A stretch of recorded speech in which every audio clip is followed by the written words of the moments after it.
Ang simpleng pangarap pwedeng maging ginto. Katulad ng isang OFW sa Dubai na nagtiyagang magkuskos ng kubeta. Matustusan lang ang pag-aaral ng kanyang mga anak. Ang mga kababayan natin sa Dubai, sa United Arab Emirates o UAE, may kinoronahang reyna. Pero ang kanyang inuupuan, hindi trono, kundi mga kubeta. Yumuyuko ang lahat sa kasipagan niya sa walang kapagurang pagkuskos ng mga inodoro. Siya si Helen, ang tinaguriang kuskus kubeta queen ng Dubai. Although na maganda po ang damit namin kung day off ko po, taga-kuskus kubeta rin lang naman. Pero wag na wag siyang ismulin dahil sa kanyang pagkukuskus ng kubeta. Napatayo lang naman niya sa Pilipinas ang kanyang dream house, nakapagpundar ng farm at nakapagpatapos ng mga anak na pare-pareho na ngayong profesional. Nung nalaman ko po na may abogado na ako, katas kuskus kubeta. Paanong sa pagkuskus ng mga kubeta, nakamit niya ang lahat ng ito? Mahigit isang dekada ng DH o domestic helper sa Dubai, si Helen. Ang kanyang mga amo, tiga-India. Within 2 weeks na inobserbahan po kami ng mother ng amo ko ngayon. Ako po ang napili. Matapos niyang linisin ang kusina, isinunod naman ni Helen ang palikuran. Hindi raw ito madali, lalo't ang kubeta na kailangan niyang kuskusin araw-araw, hindi lang isa, kundi 5. Mas marami po yung lilinisan mong toilet kaysa mga rooms po nila.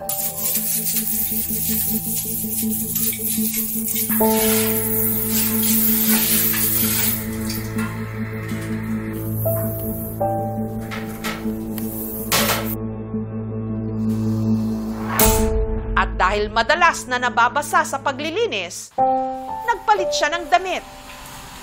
Bago lumipat sa isa pang banyo, kung saan naglinis uli siya ng inodoro, pati na rin ang bathtub na nandito. Hindi raw chuchusi-chusi si Helen sa trabaho. Batak daw siya sa hirap ng buhay sa Pilipinas. Tubong Pamplona, Cagayan si Helen. Ang talagang pangarap daw niya noon, maging teacher. Hindi man nakagraduate, nabigyan pa rin daw siya ng pagkakataong makapagturo sa daycare center ng kanilang barangay. Mahirap po ang buhay doon dahil sa dami ng anak, pero ang liit po ng sahod. Hindi na namin makayanan na pagkulehiyohin sila. Ang kinikita raw ng kanyang mister naman sa pagsasaka, hindi sapat. Kaya si Helen, na masukang domestic helper sa Hong Kong. Lahat po, trabaho ko po noon, masungit po ang aking amo doon. Kung marumi po, uulitin mo po yun. Pero makalipas lang ang 1 taon, si Helen umuwi ng Pilipinas. Nagkasakit kasi ang ika-4 niyang anak na si Aubrey. Nag-leading to epilepsy po siya. Kailangan niya po ang pag-alaga. Pero kinailangan niya uling mag-abroad. Kaya taong 2010, sa Dubai naman siya na masukang kasambahay. Wala po akong choice kung hindi yun dahil sa mga anak ko. Kung makapag-aral po sila, may choice sila na hindi sila magaya sa amin. Ang araw-araw na nakatoka sa kanyang trabaho, pag-aalaga ng bata, pati na pagkuskos ng kubeta. Mas marami po yung lilinisan mong toilet kaysa mga rooms po nila. Pero sulit naman daw lahat ng pagtitiis niya na pag-aral niya ang kanyang mga anak sa kolehiyo. At nakapagpundar din ng maliit na babuyan.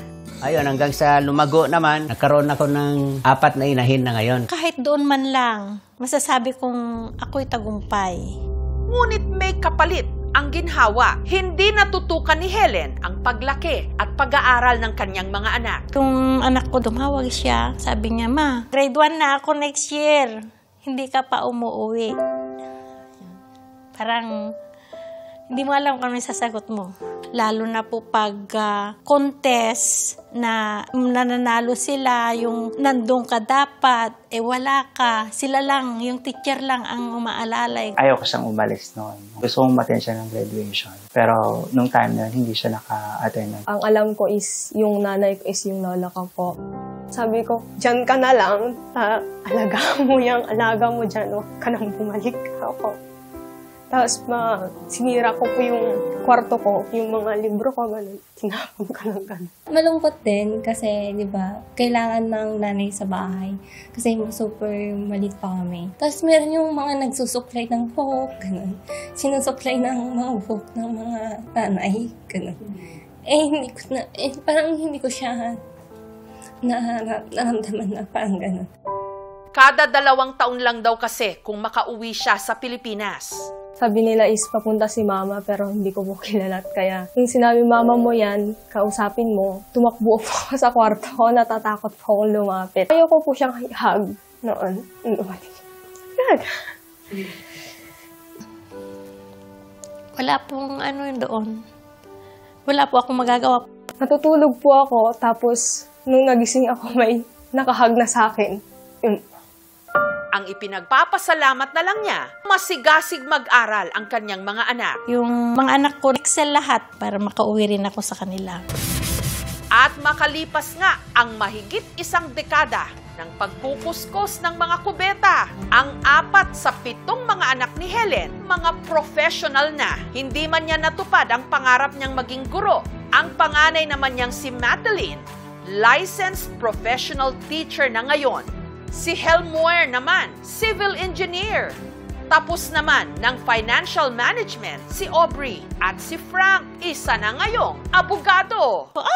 Nanalo ko. Alam nyo, lumabas yung anak ko ng abogado. May abogado na ako. Katas, kuskus, kubeta. Yung fruits ng kanyang sacrifices, nagbunga ng maganda.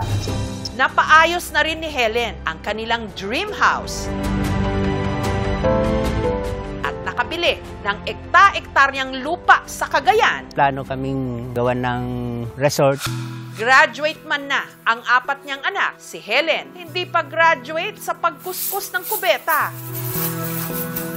Kailangan pa rin daw kasi niyang igapang ang pag-aaral ng kanyang bunsong anak na si Gail. Gusto ko nang uuwi sana, ma'am, kasi tagal na siya roon at yung mga anak namin gusto na rin nilang sila na daw mag-aaruga naman sa kanya.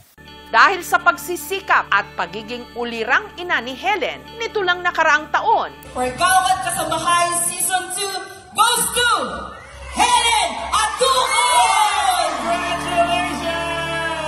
ginawaran siya ng mga kapwa niya Pilipino sa Dubai ng Gawad Kasambahay Award. Parang akong nimatay doon, hindi ko po ekspektaran na po ang manalo. Yung amo ko po, nandun din po sila lahat. Thankful po ako sa kanya. Sorry kung may mga times na parang rebelde, ganun. Love ko po siya kahit hindi ako masyadong showy. Kaya si Gail, pilit daw bumabawi sa mga sakripisyo ng kanyang ina. Siya na ang bumibisita sa kanyang nanay Helen sa Dubai. First time ko po siyang makasama na birthday niya naman po. Samantala, dahil batid ni Helen ang hirap ng magpaaral ng mga anak, ang kanyang mga kasityo na walang pampaaral sa kolehiyo, binibigyan ng kanilang pamilya ng biik. Kunin mo itong biik at talagaan mo mabuti. Palalaguhin po namin ito para sa future po namin. Mahal kong Helen, gusto kong nagpapasalamat sa buong may kapal na nakilala kita. Naging ina ng aking 7 mababait na mga sutsling. Nagsumikap kang mangibang bansa. Ikaw ang naging haligi ng tahanan na dapat ako ang may katungkulan. Maraming salamat sa iyo at kahit pang sinasabi mong taga-kuskus kubeta ka lang, napag-aral mo ang ating mga anak na ibigay mo ang lahat, material at pinansyal na pangangailangan. Ikaw ang langit sa aming buhay. May pinadala si Papa na regalo sa'yo.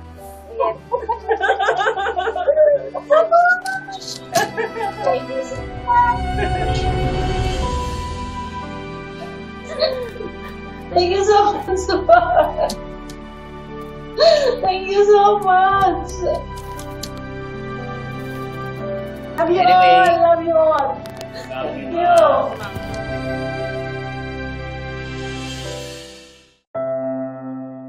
Malayo sa pagiging glamoroso ang buhay ng isang OFW. Pero lahat handa nilang tiisin kahit ilang libong beses pang magkuskus ng kubeta para lang hindi na maranasan ng kanilang mga anak ang dinanas nilang hirap.